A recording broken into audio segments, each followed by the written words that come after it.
Hey people, it's time for a distance learning lesson focusing today on Unit 4 and improving functionality.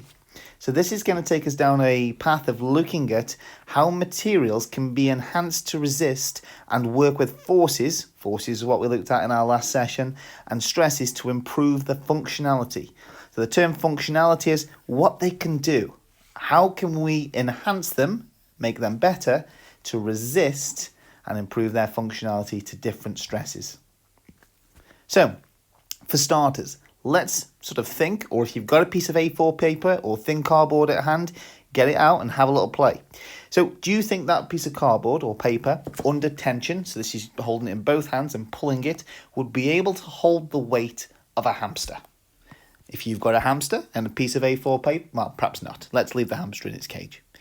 If you've got a laptop at hand, again, perhaps don't use that, but can you imagine? I think it will be able to hold a laptop no problem at all if that A4 piece of paper was under tension. The idea of using a watermelon, again, I don't know what you think. I'm pretty certain that an A4 piece of paper under tension would be able to hold a watermelon. And then we've got the idea of using an adult or getting an average adult to stand on this tension piece of paper. I'm not so sure it would be able to. Okay, but maybe we could try it out one day. Right, case study. An idea that a New Zealand-based company called Refold created a cardboard desk that only weighs 6.5 kilos but can hold the weight of an average adult. So you can see from this corrugated cardboard structure that it's been folded and shaped in particular ways that enable them to actually get this great strength to weight ratio, making it nice and lightweight, but good strength, and allowing this gentleman to stand on top of it. But fantastic looking product, and probably quite cheap to manufacture over its sort of wooden counterpart. Cardboard isn't just being used for furniture. No, there's a vast range of things that cardboard can be made into. You can see this young lady here modelling a bike helmet, but it might be used for things like helmets, surfboards, even some buildings, it's saying here, can be made out of cardboard. So we're talking about these like prefab buildings, quick to build up structures. I was watching a Facebook video not long ago where they created a knife out of cardboard by adding layers and compressing the cardboard and then adding more layers, and eventually they made a knife that was suitable for cutting. And this is just taking this other material and giving it other properties, really.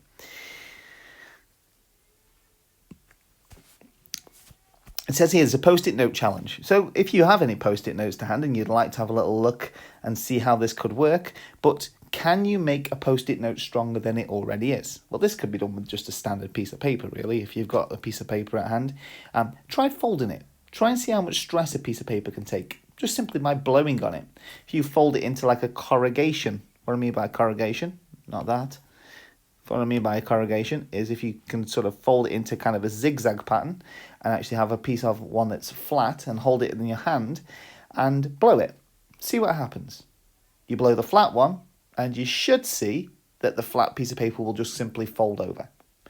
If you then have folded it into this sort of corrugation effect, you should see that it has a lot more strength. Try other ways of folding it. See what you can come up with.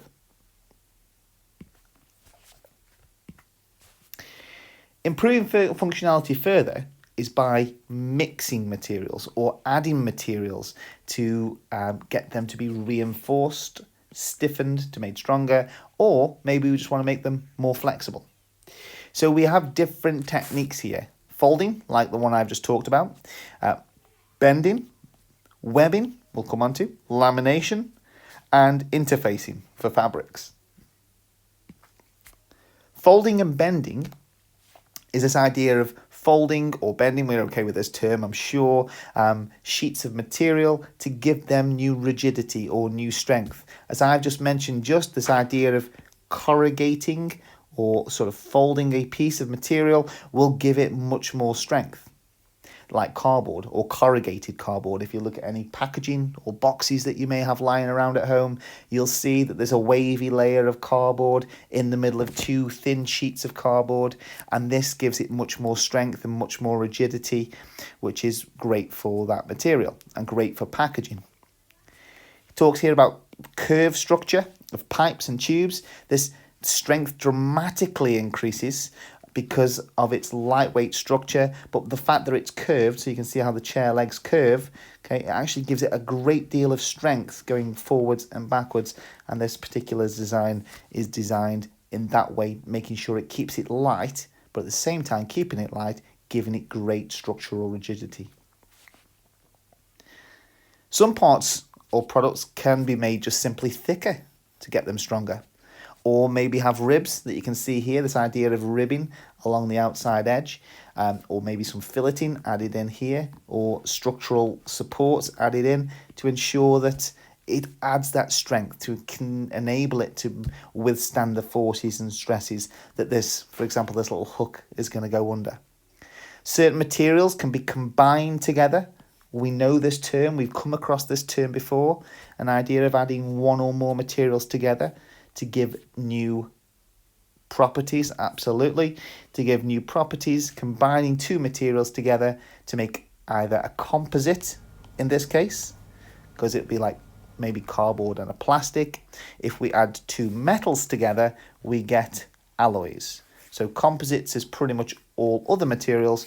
If you add a metal together, you get an alloy. Okay. You can reinforce by the way of strengthening material. We've all seen concrete structures, I'm sure, maybe on the TV, or we've seen sort of concrete structures that have started to degrade. You'll see this kind of steel kind of bar system that's within those structures. And this is there to simply reinforce that material. It's a really useful colour. Reinforce, okay, this concrete and increase its tensile strengths. Just something that's to create a different composite material to give us different properties. Webbing. Webbing fabric is used to reinforce different products. So this tightly woven strips. These are usually made from high strength synthetic fibers. So these are not natural synthetics, aren't, such as nylon, polyester, and Kevlar. So we see the material Kevlar, or we know the material Kevlar in particular there. Well, I'm sure we know nylon and polyester as well. But Kevlar is the one we associate with stab-proof vests and sort of gear that you would normally see the police wearing, or riot people, riot police even, wearing, as it has that sort of tightly woven structure that enables it to resist cuts and tears, and in this case, a knife slashing at it. Looking at the product in the screen there, that one's a safety-based product, isn't it? This is your seatbelt. This is obviously, again, tightly woven, high-strength material. And why does it need to be high strength? Well, obviously it needs to be high strength to ensure that the person sitting behind it is secure and fastened into the seat in case there is an accident. It's not always about reinforcing, though. The product itself maybe need to be modified to make it weaker. So if we look here at this sort of Airfix style kit, you'll notice that there are these very thin tabs attaching this whole structure together. And those thin tabs are there to break, so they can break easily. They hold it together as one sort of structured unit, but when the user wants to use these individual parts to, looks like some sort of engine to me, wants to use those parts and assemble that plastic model kit, they can easily twist and break those tabs because they've been modified to allow them to be receptive to force, to accept forces, made them weaker and enabling them to break quite simply. Stiffening material, the idea of lamination here, this involves bonding two or more layers of materials together to improve its properties. So this might be to improve its strength, its rigidity, or maybe its flexibility. You can see here from this screen here that this chair in the bottom corner here This is a laminated piece of wood, which would have more than one layer of material added to it, laminating that together, giving it good strength, giving it good rigidity.